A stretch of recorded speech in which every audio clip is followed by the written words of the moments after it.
Hi, this is Steve Bone from PV Bicycle Center, and I'd like to talk about the features of this Stumpjumper by Specialized 29er bike. What we've got here is a hardtail, carbon frame mountain bike with 29-inch wheels. Specialized makes 29er mountain bikes in 3 different of their lines. The Hard Rock is the entry-level mountain bike line. Good all-around bike, good first bike. Got a couple 29er models there.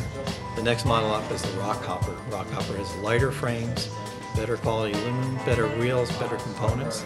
You've got a couple of models of Rock Hopper 29er, and then at the top of the line is the Stumpjumper. The very top of the line is an S-Works Stumpjumper, which has a carbon frame.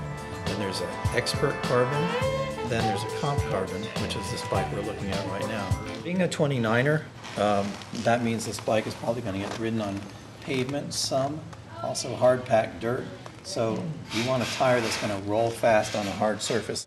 It should be able to shed some dirt and mud, but if you look at this, the knobs are much smaller than on most cross-country mountain bikes. So that allows the wheels to go faster. Still gives you some grip in messy conditions, but overall it will ride at a given speed with much less energy.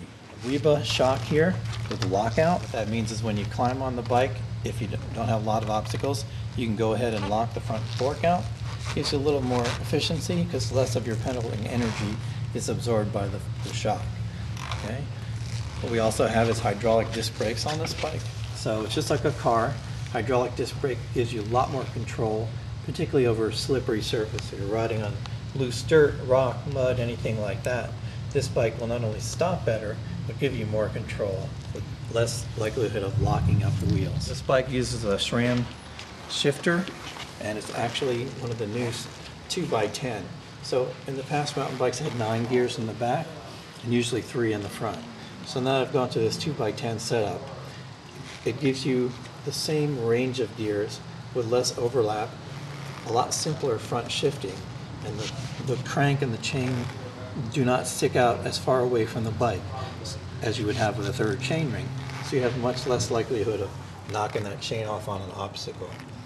Shifting simpler, maintenance is simpler, the chain doesn't wear out as fast. SRAM uses thumb shifters on their mountain bikes, or higher end mountain bikes. They still have grip shifters for some of the recreational bikes. But basically the idea is you can shift and brake and steer the bike all without moving your hands.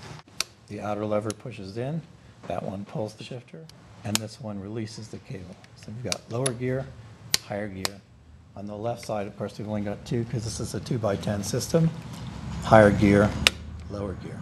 Real easy to shift, very positive, smooth, accurate shifting under load. That's what you want in a mountain bike. The carbon frame is great because it makes the bike really light.